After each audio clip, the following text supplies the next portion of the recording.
last time, we spoke about the context within which the church was born. And all we're going to do today is to spend a little bit of time on the 12 disciples. Well, 11 or maybe 13. It depends on how you count. Okay, so we're going to spend a bit of time on them and what happened to them and what we know about them. And I think to some extent you'll be surprised to see how little we know about some of them.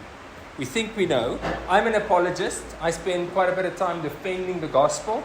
And one of the things you will often hear pastors say, or apologists say, is that all the disciples died for the belief that Jesus rose from the dead, except John. And as a result, that is a strong indication that it's true. It changed their lives. And to some extent, there is a strong bed of truth that underlies that. But it's not quite what I think sometimes we think it is, because we need to look at the evidence. So I'm going to show you today a little bit about what we know about the disciples themselves. Now, the first thing I need to say is we don't have a clue what they looked like. I don't know if you know this. I think I might have said it last week, but the Jews didn't depict the human form at all. So we have 0 pictures of any Jews. As a matter of fact, if you go to the British Museum, which I've had the honor to do, there is a black obelisk about this big that comes from Assyria.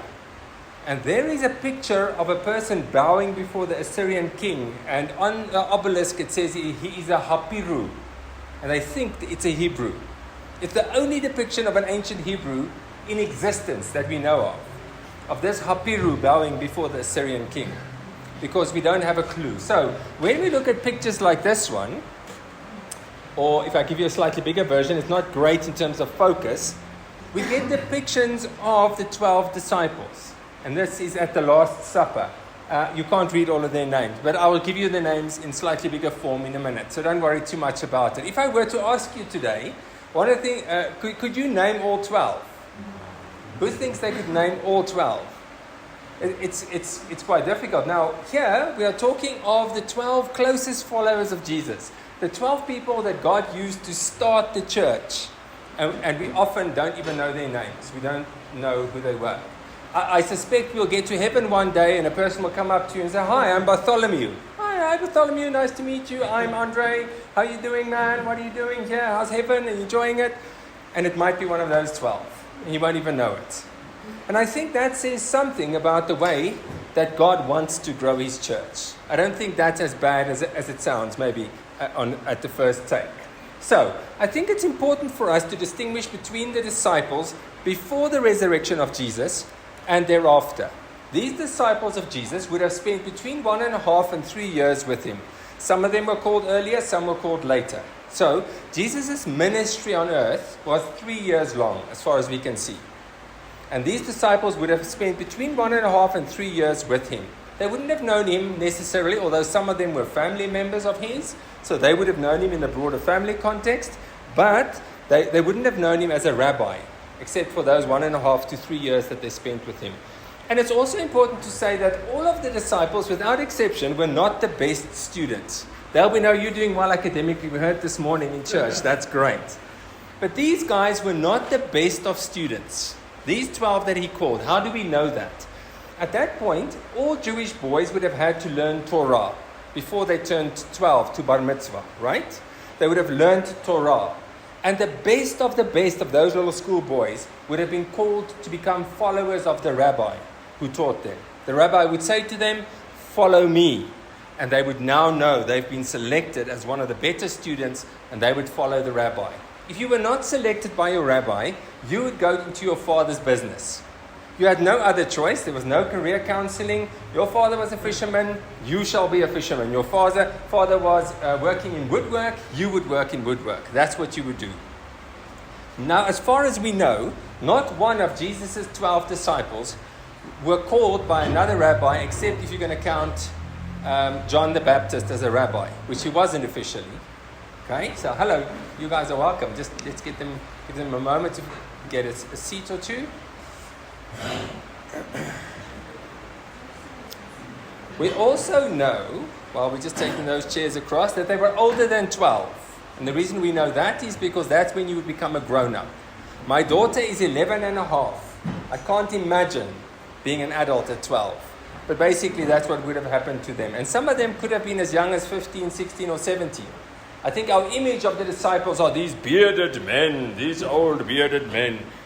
And maybe they ended up that way, those who lived long enough. But that's not where they started. A person like John, the disciple, probably was a very young man when he was called, the beloved disciple.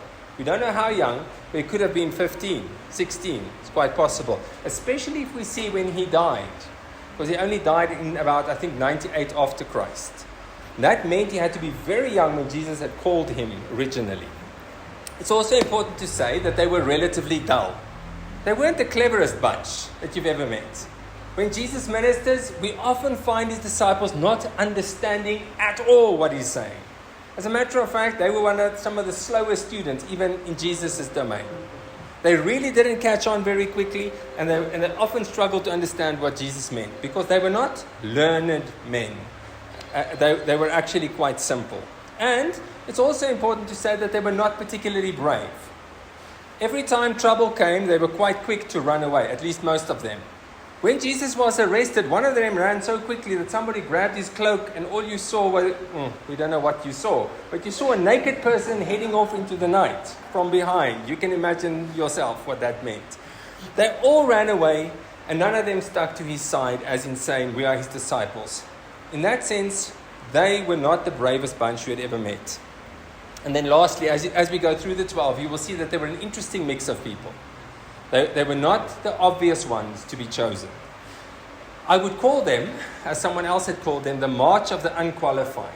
They were the first 12 men to walk after Jesus in the true sense of the word, in what we are part of, which we can call the Church of Jesus Christ, or the march of the unqualified. And I'll get to explain that in a minute. Then we need to ask ourselves, who were these people after the resurrection? Now, it didn't sort it out for them immediately. When they met originally, they locked the doors, they were quite scared, they were quite cagey. It took them a while for them to realize what had really happened here. Then they started telling others the good news. That's what evangelize means. It means to tell the good news. And they started doing that, and the Jews started persecuting them. But in the beginning, just after the resurrection, they actually stuck quite close to Jerusalem before they went anywhere else. And remember that Jesus had sent them out to the world. He had said, go and make disciples. And then he said where they should do it. And he basically sent them out across the whole world. But it took a bit of persecution to really get them moving. Isn't that the way Jesus often works? He uses a bit of a push when we don't want to go. And we see that right through the Bible, that God does that when he wants us to move. And they became very brave and persistent people who spread the gospel all over the world, as we shall see in a minute. And the world was changed by and through them. One of the things we know for a fact, whatever else we know about these disciples, is that if we read 1 Corinthians 15, one of the oldest texts written down in the New Testament, we find in there a section that we are almost certain was a creed that was then later written down. 1 Corinthians 15 was written very early, and even before then there was a creed amongst the followers of Jesus that spoke about the resurrection. If there's one thing nobody can doubt, is that these 11 who became 12 again men were convinced that this Jesus they knew was resurrected. There is no doubt about that. Okay, and they then went out into the world to tell people about him. Now, how do we get information about them? And I'm not going to go through each of these bullet points. I think it's important to say that the disciples were relatively insignificant men in their own world. They weren't really important. They were 12 normal Jews who had followed a rabbi who had died, and they started claiming that he was resurrected. And as a result, we don't have as much information about them dating from the first century. Now, when we want to look at historical figures in ancient history, we ask ourselves, how many sources do we have about those people? How old are those sources? And how close to these people's lives were those sources written? And by whom were those sources written? Could they have known the truth? So we have a way of evaluating an historical source to figure out whether that's something we can believe. And if we look at that, the New Testament is probably the best historical source about the ancient Jewish culture in existence. especially Acts. Luke is a first-rate historian.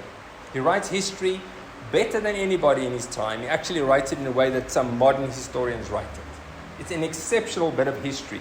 We also have some Jewish historians, some other historians, because Acts probably ends around 60 AD. If you read Acts, many people talk about the dating of Acts, but the one thing you must know is that the dating of Acts does not speak about the death of Peter or Paul, and it does not speak of the fall of Jerusalem. And especially the fall of Jerusalem was a massive event that took place in 67 AD. And because Acts doesn't even mention it, it's almost certain, I think, a very strong argument to say that it was written before 67 AD, because Jerusalem hadn't fallen by that point. And we have many other historical sources, but I think we must be humble enough to say that we don't know as much as we would like about many of the disciples.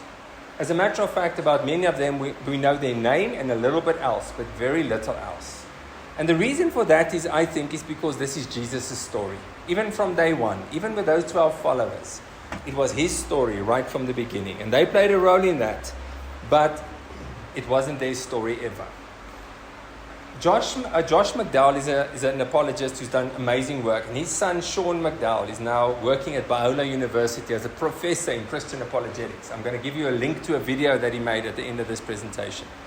And he said he went to a person who was an unbeliever at some point, and he said, all of these disciples died for their belief. And the person said, so what proof do you have? And it actually stopped him right in his tracks. And he said, wait a moment, what proof do we have? And he did an investigation, and he's written the best single book on what we know about the faith of the apostles. And what he does, he splits what is harder history from what is, let's call it, tradition and legend. And it's not that tradition and legend is nonsense. It is just later. It is often in its nature so almost superstitious. Makes it very difficult for us to know what really happened. So we have information about all of them. Actually, if you travel the world, you will find that the disciples were everywhere. If you go to the UK, some disciples were there. If you go to France, some disciples were there. They traveled the whole world. If you give them half a chance, they would have come to South Africa, because they had been everywhere in people's minds. But the question is, what do we know with historical certainty? And Sean does a wonderful job in delineating that. And I'm going to now report on what he says. He says there are some of the apostles that we can say with 100% historical certainty. Now, what is 100% historical certainty? It means beyond reasonable doubt. Not beyond any doubt.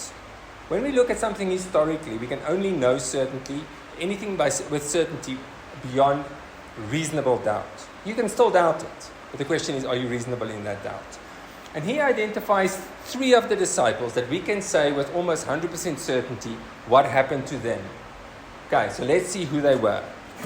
The first is Simon Peter. Now, I've used paintings to delineate how they died according to legend, or if we know. Now, Simon Peter was a fisherman by trade. He was the brother of Andrew. The fishermen were quite a rough bunch, as they are today, and they were too. He became one of the leaders in the early church in Jerusalem. He was a bit of a hothead when it came to acting. He never stood back. If there was a fight, he was right in front, and his sword was out and chopping off ears and stuff like that. That's who he was. But at the same time, he was very soft-hearted towards God. Isn't that a beautiful attribute? When the Lord worked with Peter, he always listened. When he got rebuked by Jesus after the resurrection, he listened. He didn't walk away. He was willing to be humbled by his Lord. We know that he traveled quite a bit. And we are almost certain that he was in Rome when the fire broke out in 64 AD. And Nero blamed the Christians. And he was one of the people who was punished for that. He was crucified by Nero in 64 AD. And he said he was not willing to be crucified straight up like his Lord. They must crucify him upside down, which they then did. There we have Simon Peter. The next one about which we have relative certainty is John. He was the brother of James, and he was the son of Zebedee. He was one of the sons of thunder. Okay, if you don't know that, go and look it up in Mark 3 verse 17. There were 2 brothers who were the sons of thunder. Now, what do you think that means? If you are the son of lightning, it means you are probably a bit of a troublemaker. Okay? Naughty. That's probably who they were, these two. And he was one of the two sons of thunder. According to tradition, and I've had the honor to be in Ephesus, he died in Ephesus of old age. As a matter of fact, we think he died in about 98 after Christ, peacefully in Ephesus, after having taken care of Mary, the mother of Jesus, for a long time, first in Jerusalem and then in Ephesus, as far as we know. Jesus said on the cross, there is your mother, there is your son. And according to church tradition, that's exactly what he did. He took care of Mary, and she died before him in Ephesus, and he died in Ephesus of old age, after having been on the island of Patmos, where he received the revelation. Okay, so he was banished to Patmos, and he came back to Ephesus, where he died.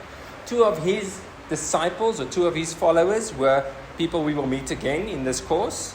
Polycarp of Smyrna and Ignatius of Antioch were two of his followers who were taught under his tutelage about the gospel of Jesus Christ.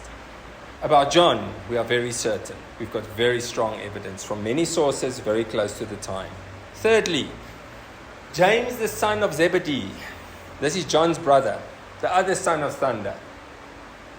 He is the only one of the disciples who is killed during the time of the New Testament. We read about his death in Acts.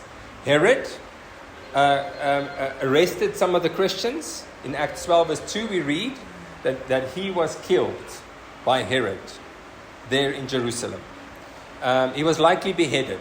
At that same time, Peter was arrested, and this is where Peter then gets freed by the two angels in the middle of the night. And he goes and knocks, and that poor young lady whose name is written in the Bible because she didn't open the door. I can't remember her name right now, but when he knocked, she just ran. We've got him! And she didn't come back. Okay, yes. So, tradition says that there is a tradition that says he went to Spain. And if you go to Spain and you walk the Camino to Santiago, you will be told that this is the place where St. James died.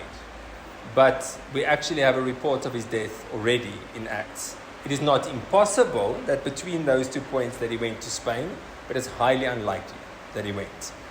He was beheaded in Jerusalem before 60 AD. Then, those are the only three we can say, because we have strong sources close to the time, multiple sources attesting to the same thing. We can say we are certain about them.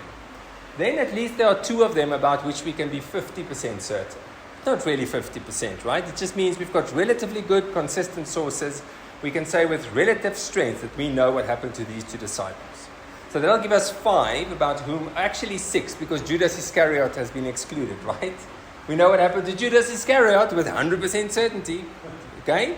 He committed suicide. And there is also a text that says he fell down and burst open. But I think those two can actually be brought together quite easily. But we can talk about it afterwards. Let's not talk about Judas too much today.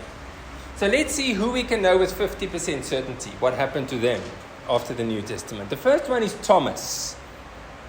Actually, Thomas wasn't a given name. Not really a given name. It comes from the Aramaic word te'oma, which means twin. He was also called Didymus, or the twin. He was a twin. So what was his actual given name? You may call him Thomas when you meet him in heaven, but we don't really know what his name was. He was called the twin. He's mentioned 8 times in the New Testament. That's the only attestation we have of him in the New Testament. 8 mentions of him. And is most famous for being the doubter, although I love him. I absolutely love him. I don't think he was a doubter in a negative way.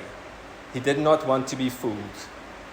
And he's a man of faith when Jesus shows him the wounds. But that's Thomas.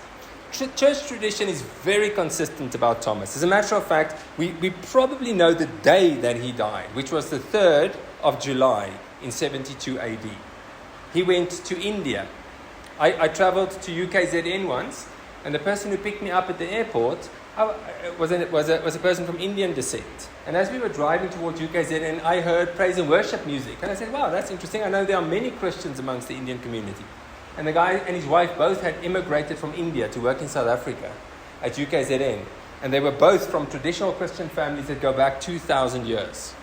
That's where they come from. They are Christians. They've never been anything else in their families for 2,000 years. And it was a very interesting conversation. So as far as we know, Thomas was killed in India in a place called Mylapore, and he was killed with spears in Mylapore on the 3rd of July, 72 AD. And we've got very consistent, strong evidence for that. But we won't say with 100% certainty.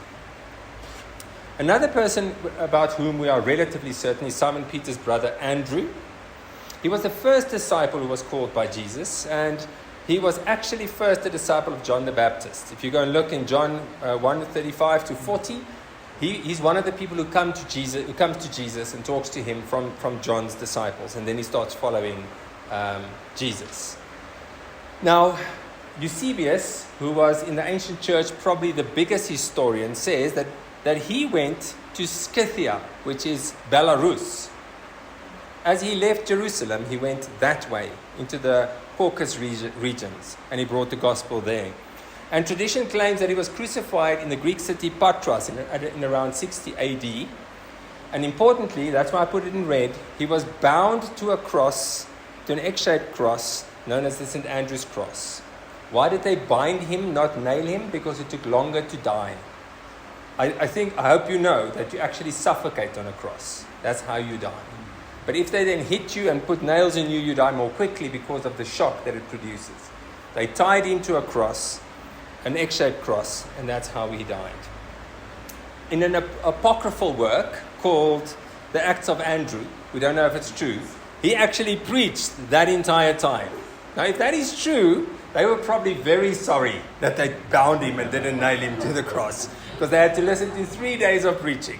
But we don't know if that is actually the truth. So those two we know at 50%. I'm afraid all the others, we only have legend and tradition.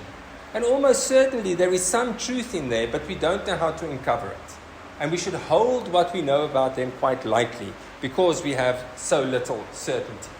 So let me run you through the ones about whom we have very little certainty. The first one is Philip. He's only mentioned 8 times in the New Testament. We only read his name 8 times. He probably had some sort of a Greek connection. Now remember what we said last time, the Jews had left and they had come back and they had Hellenized, and the reason we know he had a Greek connection is because when there were Greek people who wanted to see Jesus, they called Philip to help them to get to Jesus, right? So he probably had some Greek connection to him, and he probably died in the 1st century at about 80 after Christ.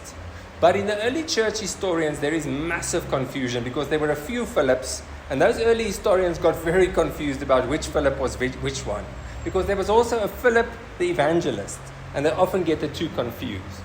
The one tradition says he also died of natural causes, but others suggest that he was stoned to death, beheaded, or crucified upside down. We have an apocryphal work that is called the Acts of Philip. Wouldn't take it very strongly. It was a later work. We don't really know if it's true, and it says the following. He was crucified upside down with Bartholomew. Philip preached to the crowd while hanging on the cross, and they wanted to release the 2 disciples, but Philip told them to free Bartholomew and leave him hanging there. That's according to this apocryphal work. But he was almost certainly killed for his faith. Then we have this Bartholomew that we've just heard about. His other name was Nathaniel. It's the same person, we think. We're not 100% sure, but we think it's the same person. Bartholomew is one of the most obscure disciples that we know about. We know his name, and we know that he's always mentioned next to Philip. If Philip is mentioned, Bartholomew is next. And that's usually a way of the writers to tell us that these two are associated with each other. But we know very little about him. His name, Bartholomew, comes from Bartolomai, meaning the son of Ptolemy. So we think his father's name was probably Ptolemy. And he was the one when Philip came to call him, he said, Nazareth, can anything good come from there? In John 1 verse 46. But after seeing Jesus and see Jesus demonstrate his divinity, he said, Rabbi, you are the Son of God, you are the King of Israel. That was his conversion that we read of in the New Testament, one of those 8 instances. There are many death legends about him. We really don't know how he died. The most popular death legend is, and it's also the most gruesome one. Sorry, you came on a Sunday afternoon, you didn't want to hear this. But according to this legend, he was flayed alive, which means he was skinned, And after that, he was beheaded.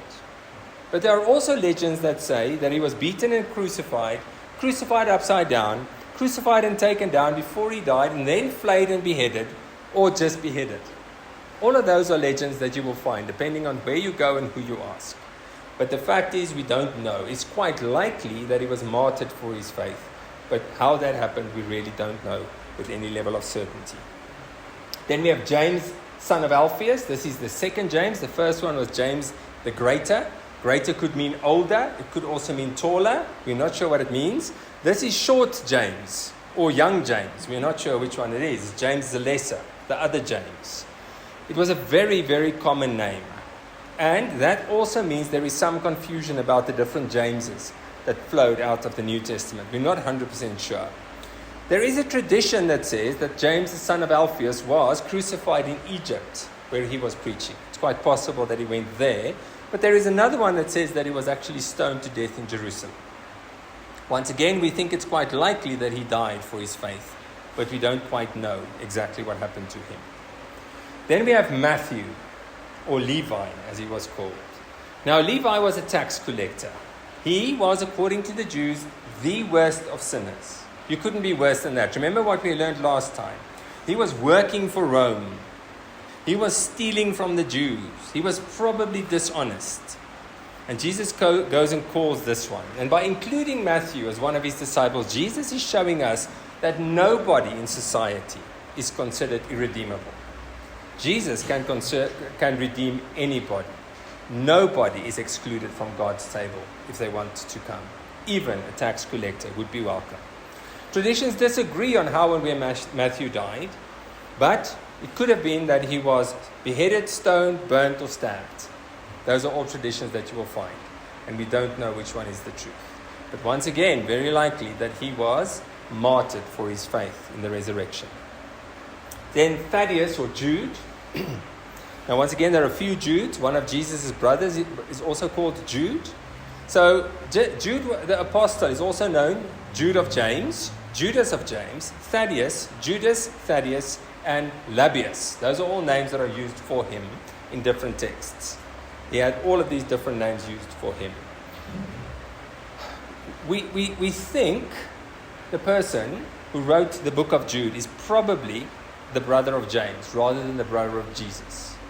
Okay? Next week we'll talk about James, the brother of Jesus, who probably wrote the book of James. But this Jude we think is probably the brother of James, not of Jesus. It's thought that he was martyred in Beirut in around 65 AD. There is an Armenian tradition. So in other words, there is a tradition that he traveled to Armenia. And he's typically depicted with a club or an axe, because we think he was clubbed or axed to death. That's what he's depicted as. Then we've got Simon the Zealot. Now there was a party, the Zealots. They were the assassins. It is possible that he was part of that party. But it could also be that he was just zealous for the gospel or zealous for God. We are not 100% sure. But it is quite possible that he was part of the party of the Zealots, and that he was, in that sense, a violent man when Jesus called him. And he started following Jesus. The only mention of him in the New Testament is where we have a list of apostles. Isn't that amazing? If you were Simon the Zealot, and you were one of the 12 chosen followers of Jesus, and all we really know about you is that you were on the list of disciples. That's all we really know about you. Jerome and others mistranslated his name as Simon the Canaanite, or Simon of Canaan. Now, the reason for that is because it has something to do with the way that his name was associated with being a zealot. Okay, so I'm not going to go into the technicalities because I don't understand it myself quite. But know that there is this mistranslation. He wasn't a Canaanite as far as we know. Later tradition claims that he preached in Egypt.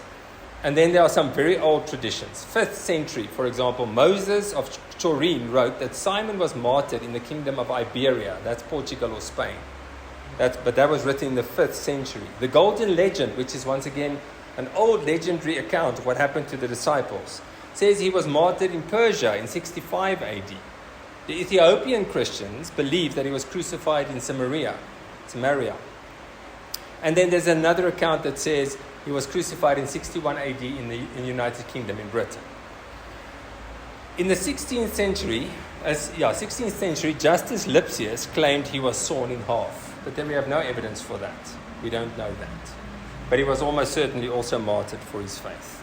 And then the last one, so if you've survived up to here, I'm on 32 minutes, I'm not doing too badly, was Matthias. If you wonder who Matthias was, after Judas Iscariot committed suicide, the disciples selected somebody to replace him. That person had to have been a follower of Jesus since his baptism, and that person had to have been with them for all of that time. He was almost certainly one of the 70 who had been sent out. He was a close follower of Jesus. And they selected him. There were two people, and the only two mentions of him in the whole Bible is in Acts 1 verse 23 and 1 verse 26, where he gets selected. It literally says there were two people they had to choose from, this one or this one, and then they chose this one. And that's it. That's all we have in the Bible about Matthias. He had followed Jesus since his baptism, and he had witnessed Jesus' ascension to heaven. Those were two requirements for him to have been selected. We think he served in Cappadocia, which is today Turkey, and on the coast of the Caspian Sea in Georgia. And he was crucified in 80 AD, according to legend.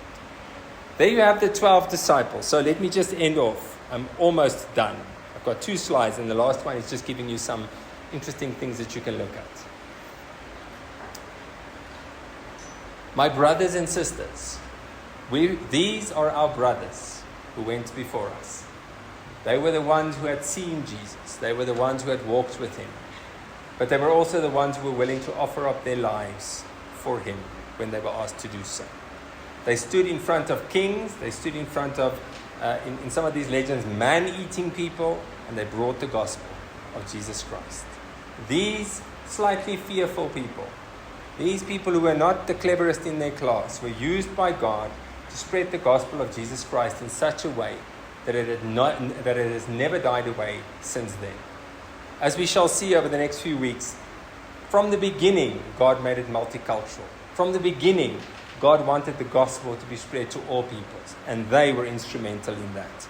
God almost always displays his power in our weakness. They were not obvious overachievers.